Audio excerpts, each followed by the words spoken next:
सद्बुद्धि, सन्मार्ग और कार्य का संकल्प देना, अडिग रहे विश्वास तुम पर, ऐसा अंतः कर देना, मेरे हृदय में आने में तुम्हें कोई संकोच न हो।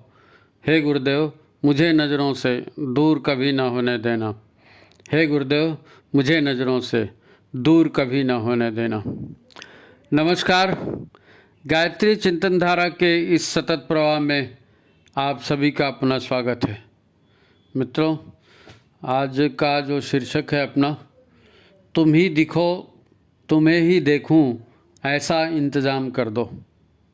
तुम ही दिखो तुम्हें ही देखूं, ऐसा इंतज़ाम कर दो। तो ये गुरु पूर्णिमा पर्व आ रहा है और गुरु पूर्णिमा पर कुछ विशेष बातों पर अपने को ध्यान देना चाहिए, क्योंकि पर्व त्यौहार आते ही इसीलिए हैं कि उनका विशेष महत्व होता है, तो उनका आयोजन किया जाता है। तारीखें बदलते रहती हैं, लेकिन समय पर कुछ काम ऐसे हैं जो हो जाने चाहिए, है ना। और आजकल की जो परिस्थितियां हैं, इसमें गुरु का बहुत ज़्यादा महत्व, वो महत्व इसलिए बता रहा हूँ, गुरु मतलब मार्गदर्शक। आप खुद महसूस कर सकते हैं कि दुनिया आज किस हालत में है। इतने सारे देश हैं, कितने प्राकृतिक प्रकोप हो रहे हैं, कितनी लड़ाइयाँ हो रही हैं, कितने दंगे हो रहे हैं, है ना। और बड़ा विचित्र, कब क्या होगा कुछ नहीं मालूम। अब दुनिया का हो, देश का हो, अपने समाज का हो, अपने परिवार का हो, सब जगह यही हालत है। आदमी संघर्ष करे तो कहाँ करे। जीवन में इतनी जगह संघर्ष की हो गई हैं कि कहाँ कहाँ देखें और किस किस को व्यवस्थित करने की कोशिश करें। कभी कभी तो खुद के ऊपर ही विश्वास नहीं होता कि पता नहीं ये क्या हो रहा है, मेरे को समझ में आ रहा है कि नहीं आ रहा है, मेरे से करते बनेगा कि नहीं करते बनेगा।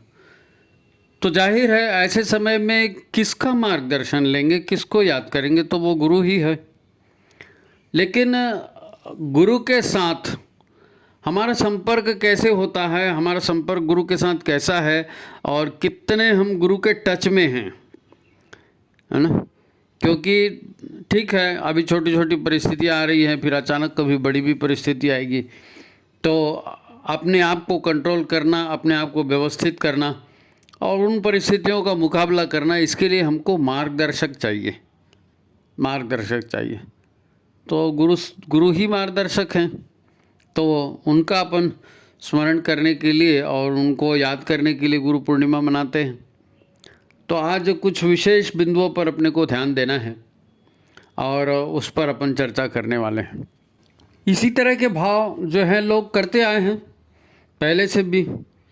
आपने हरिओम शरण जी का एक भजन सुना होगा, उसमें बहुत सुंदर पंक्ति है, ये गर्व भरा मस्तक मेरा प्रभु चरण धूल तक झुकने दे, अहंकार विकार भरे मन को निज नाम की माला जपने दे, है ना। अहंकार विकार भरे मन को निज नाम की माला जपने दे, ये वही है। तुम ही दिखो तुम्हें देखूं, ऐसा इंतजाम कर दो। भावना एक ही है। इस गीत की कविता की जो पंक्ति है ये शायद नई लग सकती है, लेकिन हरिओम शरण जी का भजन तो पुराना है ना। और भी बहुत से भजन हैं, मुझे अपनी शरण में ले लो राम, है ना। पहले ऐसे भजन वगैरह बना करते थे, भजन बना करते थे, एक माहौल था। आजकल थोड़ा सा लाइफ फास्ट हो गई है और सब कुछ मशीनीकृत हो गया, तो पूजा पाठ ये वो सब मशीनीकृत हो गया वो भी। लेकिन लोग ज़रूरत महसूस कर रहे हैं, नहीं कर रहे हैं ऐसा नहीं है। मंदिरों में भीड़ बढ़ गई है, मज़ारों में भीड़ बढ़ गई है, लोग व्रत उपवास करने लगे हैं, पूजा पाठ के सामान बेचने वालों की दुकानें बढ़ गई हैं, जगह जगह भंडारे होते हैं, कोई भी पर्व त्यौहार है जगह जगह भंडारे होते हैं। सबको मालूम है कि हमारा सामर्थ्य कम पड़ रहा है और हमको ईश्वरी या गुरु की ताकत की ज़रूरत है, और इसीलिए ये सब हो रहा है, इसीलिए ये सब हो रहा है। लेकिन ये व्यर्थ न जाए, ये व्यर्थ न जाए, क्योंकि कर्मकांड का महत्व नहीं है, महत्व है वो उस कार्य का जो कार्य हमको गुरु से जोड़ने वाला है। वैसे तो हर कोई किसी न किसी का भक्त है, किसी गुरु का, किसी परमात्मी देव शक्ति का भक्त है, अपने आप को भक्त मानते हैं, या हम अमुक के भक्त हैं, या हम अमुक के शिष्य हैं, देखो उनके पास हमारा साथ ये फ़ोटो खींचा हुआ है, उन्होंने हमको ये अमुक चीज़ दी हुई है। या कई लोग तीर्थ यात्रा में इधर उधर जाते हैं, गुरु के आश्रम में जाते हैं, तो वहाँ से फिर साहित्य और फ़ोटो वोटो सब लेके आते हैं और प्रसाद के रूप में उसको बांटा करते हैं। तो ये जो भक्ति हम दिखा रहे हैं या गुरु जी की रोज़ पूजा कर रहे हैं, तो ये अलग पक्ष है, ये अलग पक्ष है। ठीक है, गुरु से जुड़ने में इसका अपना एक महत्व है अपने स्थान का, लेकिन बात वो नहीं है। बात ये है कि अज्ञान के अंधकार से हम जिन परिस्थितियों में पूरा विश्व जी रहा है उसमें कैसे जिए ये सोच रहे हैं ना। तो जो हमको नहीं मालूम है, जिसका ज्ञान हमको चाहिए, तो वह ज्ञान के अंधकार में जी रहे हैं, तो हम उनसे उस ज्ञान के संपर्क में कैसे आएंगे, ये इस बात का महत्व है, इस बात का महत्व है। गुरु से जुड़ना, गुरु से जुड़ना मतलब गुरु के विचारों पर चलना, जैसा उन्होंने कहा है उसके आदेश का पालन करना, है नहीं। अब हमारे गुरु से संबंध कैसे हैं, इस पर हमको समीक्षा करनी पड़ेगी। देखो, दो तरह के गुरु शिष्य संबंध हमको जनरली दिखते हैं, है ना। एक गुरु शिष्य का संबंध अपना कैसा है, जो ये मान को चलो कि अर्जुन का और कृष्ण का, अर्जुन का और श्री कृष्ण का जो संबंध है, ये भी एक गुरु शिष्य का ही संबंध है।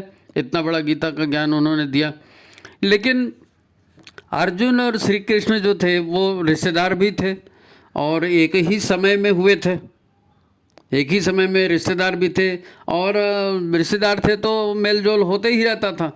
अर्जुन जानते थे कि भाई कृष्ण जो हैं ये स्वयं शक्तिशाली हैं, बलशाली हैं, योगी हैं और बहुत सारी विद्याओं के ज्ञाता हैं और विद्वान हैं, और ये सब उनको मालूम था।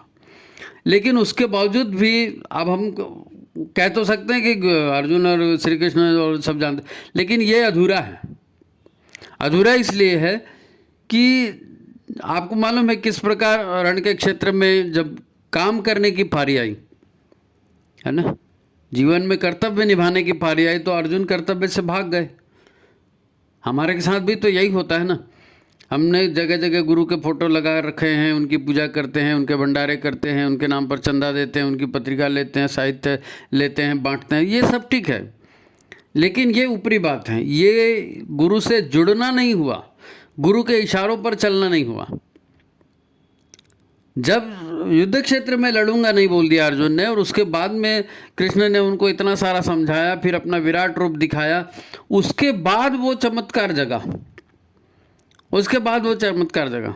तो गुरु के साथ रहना और गुरु की विराटता का अनुभव करना, गुरु की महानता का अनुभव करना, और फिर जो संबंध बनता है वो संबंध, फिर वो करिष्ये वचनम तव का, वो जो चमत्कार को नमस्कार, है नहीं। अर्जुन ने जब देख लिया, उनका विराट रूप देख लिया और उनके सारे जो ज्ञान के बातें थे उनको सुना, फिर वो उन्होंने कहा ठीक है, अब मैं समझ गया हूँ, अब मैं वही करूँगा जो आप कह रहे हैं। तो ये गुरु से एक तरह का संबंध हुआ, गुरु से एक तरह का संबंध हुआ जिसमें गुरु शिष्य एक दूसरे को जानते हैं, लेकिन उसके बावजूद भी वो रिलेशन नहीं बन पाया। जैसे हम हैं, हम भी अपने गुरु जी को जानते हैं, लेकिन हम गुरु के करिष्ये वचनम तव की स्थिति में कहाँ हैं। अच्छा, एक दूसरा गुरु शिष्य का एक संबंध और है, वो भी संबंध महाभारत से ही है ना, एकलव्य और द्रोणाचार्य का, है ना। उस समय धनुर्विद्या के प्रकांड जो सिखाने वाले थे दो ही लोग थे, परशुराम जी थे और द्रोणाचार्य जी थे धनुर्विद्या सिखाने वाले। अब परशुराम जी का मिलना थोड़ा मुश्किल था, लेकिन द्रोणाचार्य जी मिल सकते थे, तो एकलव्य उनके पास गया, और वो कहानी सब आप जानते हैं कि उन्होंने मना कर दिया। तो एकलव्य ने गुरु के प्रत्यक्ष मना करने के बाद भी उनके सूक्ष्म रूप को देखा, उनके सूक्ष्म शक्ति को अनुभव किया, और उन्होंने कहा कि मैं आप ही से सीखूंगा, और मूर्ति बनाई द्रोणाचार्य की, और हर बार तीर चलाते थे और अपनी गलतियों पर उनसे चर्चा करते थे और अपने ही मन से सवाल जवाब करते थे, और उनको जवाब आता था गुरु की ओर से, और वो धनुर्विद्या में निष्णांत हो गए। ऐसा कहते हैं कि अर्जुन से भी बढ़िया जो है एकलव्य तीर चलाते थे। तो दो तरह के गुरु शिष्य संबंध देखे। एक में गुरु इनकार ही कर रहे हैं कि मैं प्रत्यक्ष रूप से सीधा सीधा बोल रहा हूँ, भैया मेरे को मत बोलो, मैं कुछ नहीं सिखा सकता। और दूसरे में गुरु सिखाने के लिए बैठे, हर चीज़ को सिखा रहे, तो भी 18 अध्याय की गीता बोलनी पड़ी और प्रत्यक्ष रूप दिखाना पड़ा। हमें हमारे गुरु के साथ हमारा कैसा संबंध है? अर्जुन के जैसा है, एकलव्य के जैसा है? जब अर्जुन के जैसा कहेंगे मतलब गुरु आए हैं आपसे मिलने, गुरु आपको ज्ञान देने को उतारू हैं, तो वो अर्जुन का और उनका संबंध है। और जब हम गुरु से जुड़े हैं कह रहे हैं, तो हमारा फिर उस तरह का संबंध होना चाहिए जो द्रोणाचार्य और एकलव्य का हुआ था, है नहीं? लेकिन इस संबंध में व्यवधान होता है, इस संबंध में व्यवधान होता है। और जो व्यावहारिक कठिनाइयाँ देखने में आती हैं, गुरु तो हजारों लोग बनाते हैं जी, लाखों लोग गुरु बनाते हैं, गुरु के जैसे बनने का प्रयास कौन करता है? तो वो जो बीच में मिसिंग हो जाती हैं, सब गुरु की पूजा कर रहे हैं, गुरु को आदर्श मान रहे हैं, लेकिन व्यवहार वैसा नहीं हो रहा है, तो बीच में जो मिसिंग होती है, ये मिसिंग होती है माया की वजह से। अब ये क्या होता है, कैसे होता है, कहीं हमारे साथ तो नहीं हो रहा है ऐसा, इसको अपन जानेंगे आज के वीडियो में। तो आप पहले वीडियो को लाइक कर लीजिए, शेयर कर दीजिए, और हाँ, सब्सक्राइब करते समय आप एक बात को ध्यान रखिए, जिन्होंने सब्सक्राइब कर दिया है वो दोबारा वो सब्सक्राइब वाले इसमें बटन पर उंगली मत रखो। वो आप एक बार सब्सक्राइब करोगे, फिर दूसरी बार बटन रखोगे, अनसब्सक्राइब हो जाएगा, फिर तीसरी बार रखोगे, फिर सब्सक्राइब हो जाएगा, फिर चौथी बार अनसब्सक्राइब। वो जुड़ना और बिछड़ना होते रहता है। सब्सक्राइब एक ही बार करते हैं, ठीक है? तो आपने अगर एक बार सब्सक्राइब कर दिया है, बेल आइकन दबा दिया, तो फिर दोबारा उसको दबाने की छेड़ने की ज़रूरत नहीं है ना? तो ये सब आप कर दीजिए और फिर अपन आगे की चर्चा शुरू करते हैं। तो गुरु के साथ हम चर्चा कर रहे थे कि गुरु के साथ हमारा संबंध किस तरह का है। गुरु पूर्णिमा पर्व पर इसकी हम ठंडे दिल से समीक्षा करें, ठंडे दिल से समीक्षा करें। हमारा अर्जुन के जैसे, कृष्ण के जैसा संबंध है कि हमारा एकलव्य और द्रोणाचार्य के जैसे संबंध है?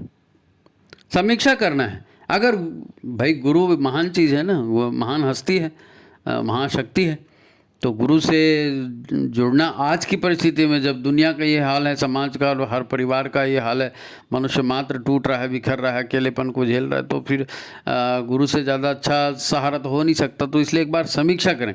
कहीं ऐसा तो नहीं कि हमको लग रहा है कि हम तो जुड़े हैं और पता चला कनेक्शन है ही नहीं। हमको लगता है कि हम तो जुड़े हैं, लेकिन पता चलता है कनेक्शन है ही नहीं। गुरु से कैसा लूज कनेक्शन होता है तो क्या होता है मालूम है ना? बिजली के तार होते हैं ना, एक तार कहीं लेके जाते हैं बिजली को, तार छोटा पड़ गया तो उसमें दूसरा तार जोड़ते हैं, है नहीं? और दूसरा तार जोड़ते हैं तो उसको मजबूती से जोड़ना ज़रूरी है। ऐसे आनन फानन में तार लिया, घुमा दिया और छोड़ दिया उसको, तो लूज़ हो जाएगा, कार्बन जम जाएगा, स्पार्किंग होगी, आग भी लग सकती है। बिजली के तारों का लूज कनेक्शन होने से आग लग जाती है ना, शॉर्ट सर्किट हो जाता है, बहुत सारी चीज़ें हो जाती। तो हमारा गुरु के साथ लूज कनेक्शन है कि अच्छा पक्का कनेक्शन है, तो हमको इसकी समीक्षा करनी चाहिए। दूसरा कोई क्या बताएगा, खुद को ही ये देखना पड़ेगा।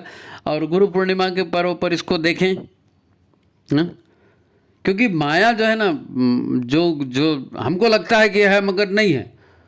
हमको लगता है कि माया किसको कहते हैं? माया वो उसको कहते हैं जो भ्रम में डालती है। भ्रम वाला। वो द्रौपदी के महल का ख्याल मालूम है? कौरवों को बुलाया था इन्होंने, द्रौपदी पांडवों ने अपने यहाँ, और वो उसमें कोई ऐसा कुछ बनाया था कि जहाँ जल दिखता था वहाँ ज़मीन थी, और जहाँ ज़मीन दिखती थी वहाँ पानी था। तो दुर्योधन जो है वो जज नहीं कर पाया और गिर गए, और फिर कितना वो सब कांड आपको मालूम है। तो ये माया है, मतलब जो है वो नहीं दिख रहा है और जो नहीं है वो दिख रहा है। तो हमारे गुरु के साथ जो संबंध है उसमें कहीं ऐसा तो नहीं कि हम समझ रहे हैं बहुत बढ़िया है और वास्तव में कुछ नहीं।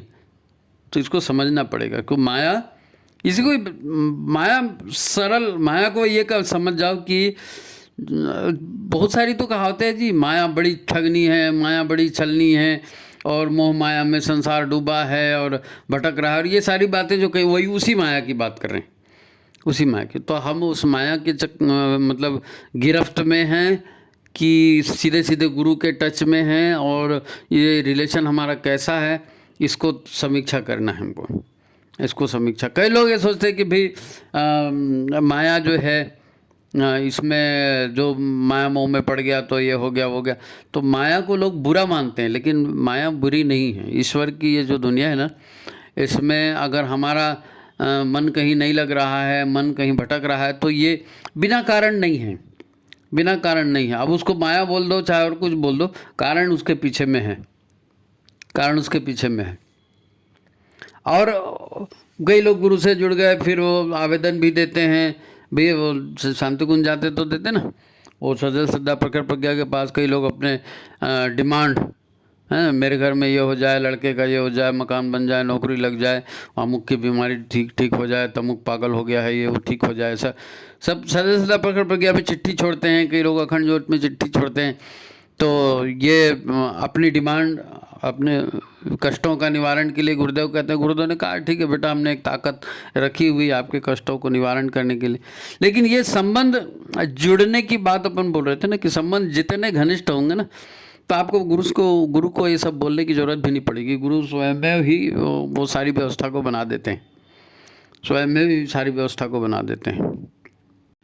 लेकिन फिर भी कष्ट तो होते हैं, मुसीबतें आती हैं। ऐसा नहीं है कि जो सच्चे शिष्य हैं उनके ऊपर कष्ट नहीं आएंगे और उनके ऊपर मुसीबत नहीं आएगी। माया जो बोलते हैं ना, तो माया के खेल बड़े विचित्र हैं। आपको याद है ना, वो राम भगवान सीता जी जब जंगल में थे, तो वो मारीच आया था, मारीच है ना, और राम भगवान को बाहर ले जाने सोने का हिरण बन के आया था। अब राम भगवान को मालूम था कि हिरण सोने का नहीं होता, उनको मालूम नहीं था, क्या वो सब जानते थे सोने का हिरण नहीं होता। लेकिन माया है हम लोगों को सिखाने के लिए कि कैसे देखो आदमी भटकता है, सोने के पीछे भटकता है, भोगों के पीछे भटकता है, मकान दुकान धन संपत्ति इन सब के पीछे भटकता है और मेन बात को भूल जाता है। तो वैसे ही हमारे जीवन में होता है। इसको अपन इस ढंग से समझेंगे कि माया जो है ये ईश्वर की बनाई हुई रचना है और ये बुरी नहीं है, बुरी नहीं है। बुरी इसलिए नहीं है कि ठीक है माया भटकाती है और माया से धोखा होता है, वहाँ तक ठीक है, लेकिन आपको जागृत रहना है और जागृत रह के सही गलत का चुनाव करना है और सही राह पर चलना है। जागृति का अर्थ ही यही है कि जितने पक्ष आपके सामने में हैं उसमें से करणीय और अकरणीय क्या है, अच्छा और बुरा क्या है। तो आप बुरा सोचेंगे, बुरा करेंगे तो बुरा हो जाएगा ना, तो अच्छा क्या सोचें और अच्छा क्या करें। तो माया जो है ये आपको सचेत करती है, लुभावना दृश्य ला देगी। सोने का हिरण होता तो नहीं सोने का हिरण, लेकिन आ गया। तो माया भटकाने का बहुत सारा काम करती है। आप कहीं जा रहे हो, कुछ और मिल गया, चलो यार पिक्चर चलते हैं, चलो यार और कहीं चलते हैं, चलो फलाने की शादी में जाते हैं। आप बड़े इंपॉर्टेंट काम से जा रहे हो, है नहीं, तो वो सब बिगड़ जाता है मामला। लेकिन जो सचेत होता है ना, जो सचेत होता है वो क्या करता है, वो इन सब लफड़ों में नहीं पड़ता। उसको मालूम है कि भाई मेरी एग्ज़ाम आ रही है, एग्ज़ाम के लिए 1 महीना बचा है और मेरे को इतना इतना कुछ सिलेबस कोर्स बाकी है, मेरे को इतना पूरा करना है। बंदा रात को जग रहा है या सुबह 2 बजे 3 बजे सुबह उठ के पढ़ रहा है, तो नींद आती है ना, तो नींद आती, अब नींद आ रही है, लेकिन अब आप सो जाओगे तो पढ़ाई कैसे करोगे। तो फिर आदमी क्या करता है, जागृत रहने के लिए जो चाय बना के पिएगा, कॉफ़ी बना के पिएगा, मुंह पे पानी मारेगा, छींटा मारेगा, नींद को भगाएगा, क्योंकि नींद उस समय उसकी दुश्मन है। तो अच्छे और बुरे का जो निर्णय है, जो विवेकपूर्ण निर्णय है, जो सफलता के लिए जरूरी काम करना है, हाँ? अब नींद को इसको खराब लगेगी जी, नींद आएगा तो सो जाएगा, लेकिन सो जाएगा पढ़ाई नहीं होगी तो फिर क्या होगा। तो वैसे ही जीवन में हम अच्छा काम करने के लिए जाते हैं, बहुत से प्रलोभन आते हैं, पद का आता है, धन का आता है, लोभ का आता है, भोगों का आता है, बहुत सारे प्रसंग आते हैं। उसमें हम बहके मत और मजबूत बन जाएं।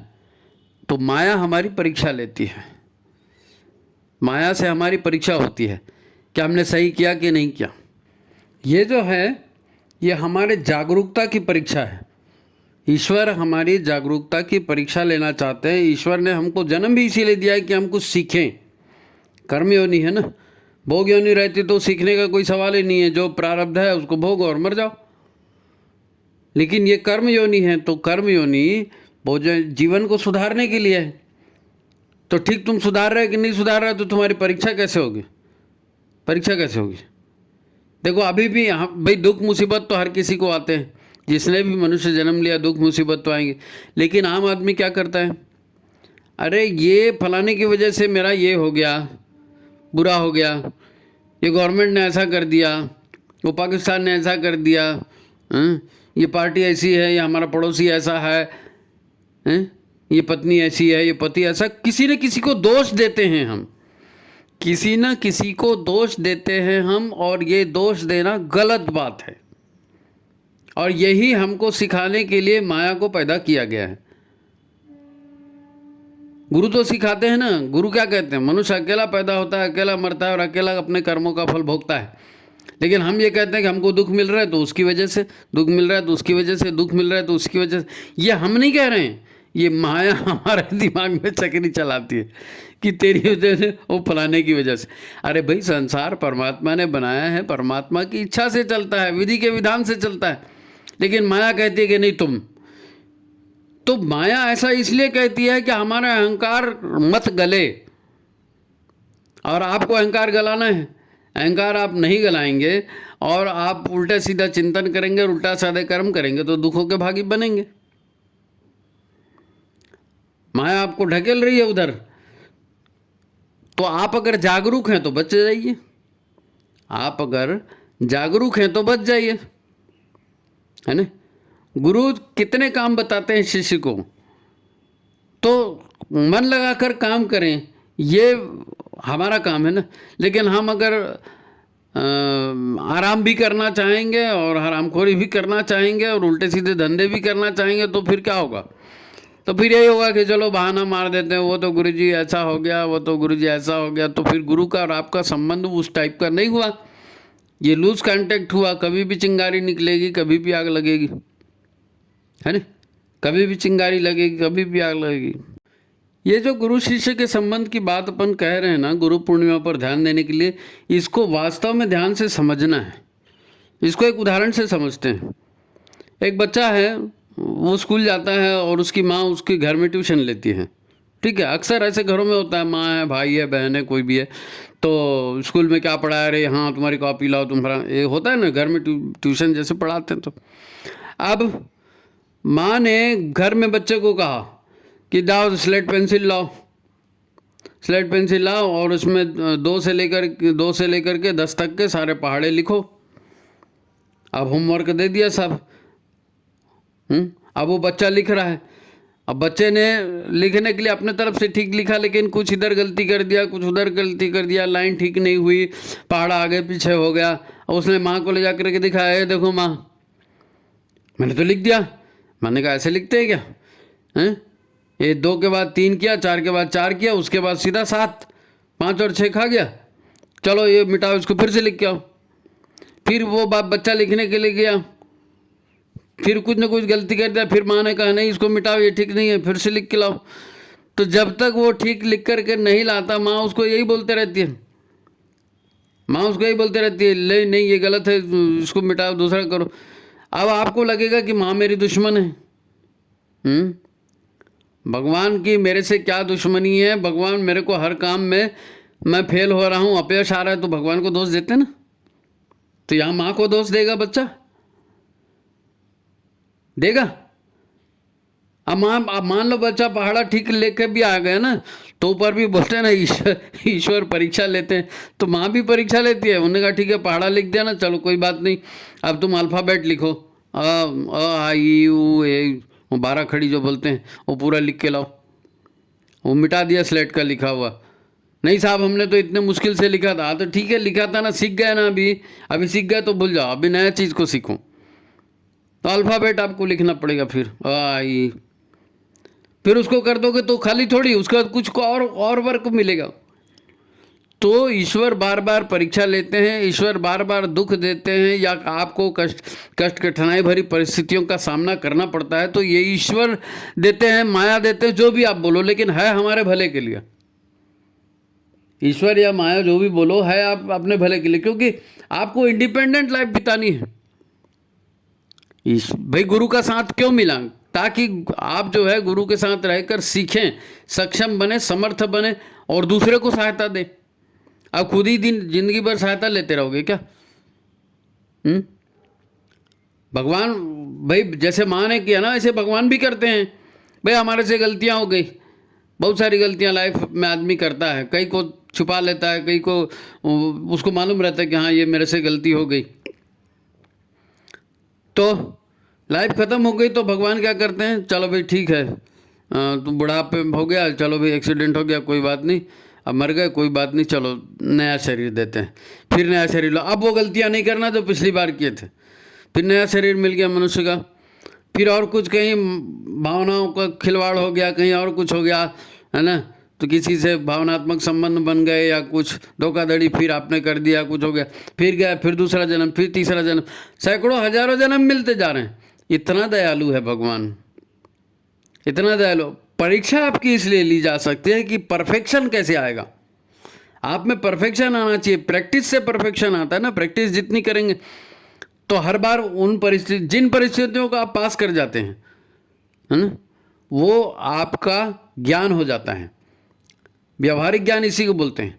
आपने गीता रट लिया, महाभारत रट लिया और रामायण रट लिया तो वो रटा हुआ ज्ञान थोड़ी कहलाता है।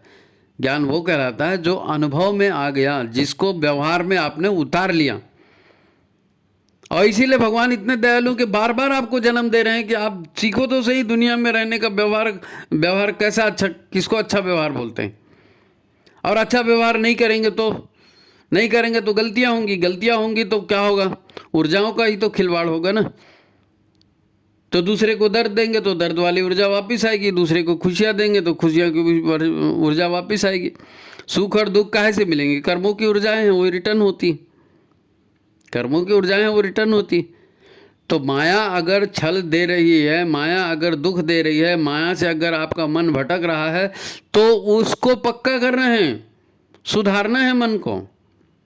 गलतियां नहीं होनी चाहिए। गलतियां नहीं होंगी तो दुख नहीं होगा, गलतियां नहीं होंगी तो हार नहीं होगी, गलतियां नहीं होंगी तो परेशानियां नहीं आएंगी। और परेशानियां छूट जाएंगी, दुख छूट जाएगा, तो उसी को तो मुक्ति कहते हैं। मुक्ति और क्या है, दुख और परेशानियों से मुक्ति। और दुख परेशानियों से मुक्ति कैसे होती है, आप सीखते गए, फिर गुरु ईश्वर ने दूसरा मैसेज दिया, फिर सीखे, फिर तीसरा मैसेज दिया, फिर सीखे, और धीरे धीरे आप उन्नत होते गए। आपके भीतर जो बुद्धि है वो सद्बुद्धि में कन्वर्ट हुई, ऋतंबरा में कन्वर्ट हुई, प्रज्ञा में कन्वर्ट हुई, और आपको धीरे धीरे सब आ गया। तो जब सब आ गया और जब सब आपने धारण कर लिया, वो आपके ज्ञान का हिस्सा बन गया, वो आपके जीवन का हिस्सा बन गया। और अब आप भटक नहीं रहे हो, अब आप सद गए हो, आपकी साधना पूरी हो गई है, तो दुखों से मुक्ति हो जाएगी। तो यही मुक्ति ही तो, मुक्ति और मोक्ष तो एक ही चीज़ है जी। मुक्ति और मोक्ष एक ही चीज़ है। जब आप बार बार लिख रहे हो, स्लेट पेंसिल पे सारा होमवर्क करके ला रहे हो, तो माँ फिर क्या कहती है, हाँ तेरा ये भी हो गया बेटा, हाँ ठीक है, मैथ्स हो गया, हाँ ठीक है, ये तेरे अंग्रेजी हो गई, हाँ ठीक है, अब जा बंद कर दो, अब जा खेल के आओ, बोलते हैं ना। माँ को शौक थोड़ी जी, माँ देख लेती है कि ये बच्चे ने सीखा कि नहीं सीखा, हाँ सीख गया तो ठीक है, अब जाओ खेलने के लिए। नहीं साहब हम पहले खेलेंगे, नहीं खेलना नहीं, ऐसा होता है ना।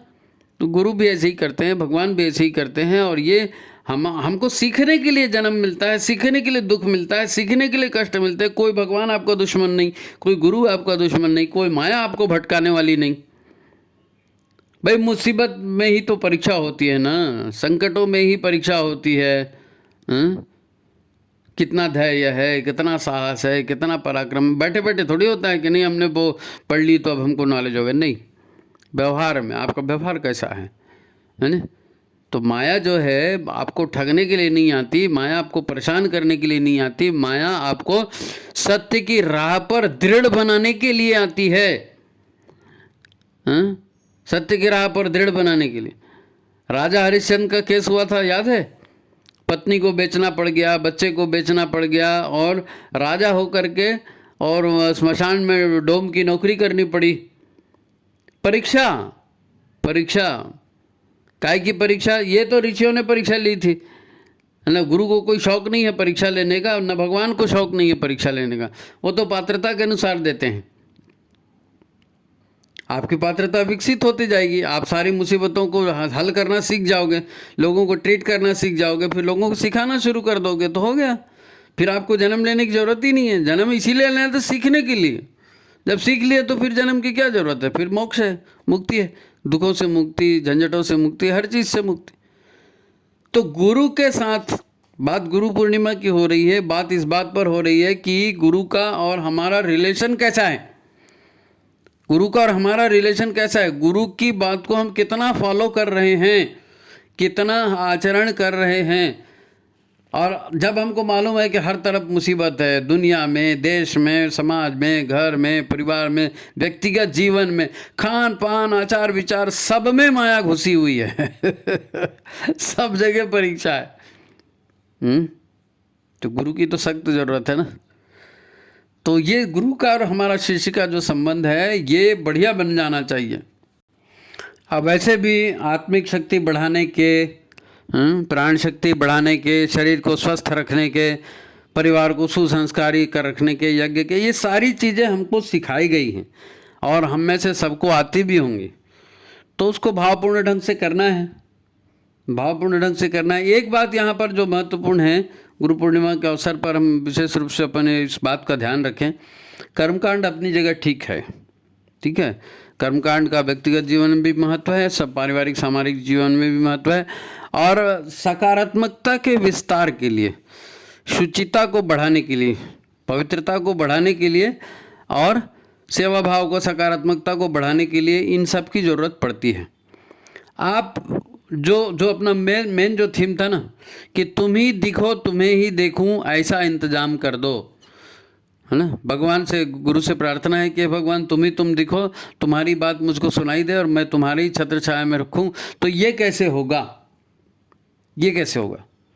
तो इसके दो चीज़ें हैं। एक तो है प्रार्थना, एक है प्रार्थना, है। प्रार्थना आपको उच्च सत्ता से जोड़ती है, गुरु सत्ता से जोड़ती है, ईश्वर से जोड़ती है। प्रार्थना करना, लोगों के भले के लिए प्रार्थना करना, लोगों के भले के लिए प्रार्थना करना, अपने आप को है भगवान मुझको जोड़ करके रखो, उसके लिए प्रार्थना करना। आप बार बार ईश्वर से प्रार्थना करेंगे तो वो प्रार्थना अपने आप साकार होगी। और दूसरी बात, धन्यवाद भाव से भर जाना।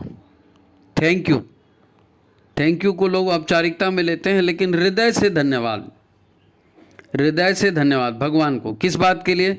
हे भगवान मैंने इतनी गलतियां की, वो गीत था ना हरिओम शरण वाला, जैसा भी हूँ मैं खोटा या खरा निर्दोष शरण में आ तो गया, हैं मैं प्रेमी हूँ इतना न सता, गिर भी जो पड़ूँ तो उठने दे। तो गिरते भी रहते हैं हम, उठने की कोशिश, उठने का अवसर हमको भगवान देते हैं, गुरु हमको उठने का अवसर देते हैं।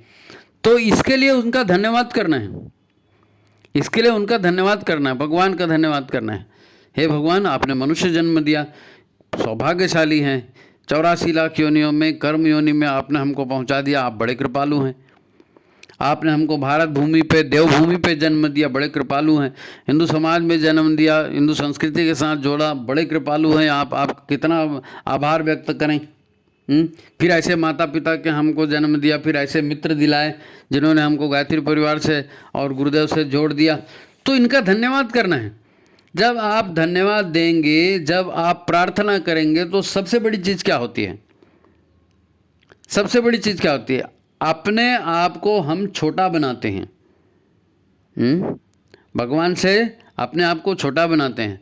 प्रार्थना कौन करता है? जो छोटा है वो प्रार्थना करेगा, बड़े से प्रार्थना करेगा। देने वाला बड़ा होता है, मांगने वाला छोटा होता है।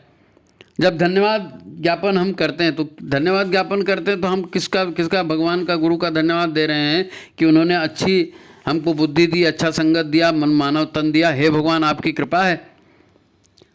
तो आपका अहंकार गलता है, और अहंकार को गलाना यही मुख्य बात है।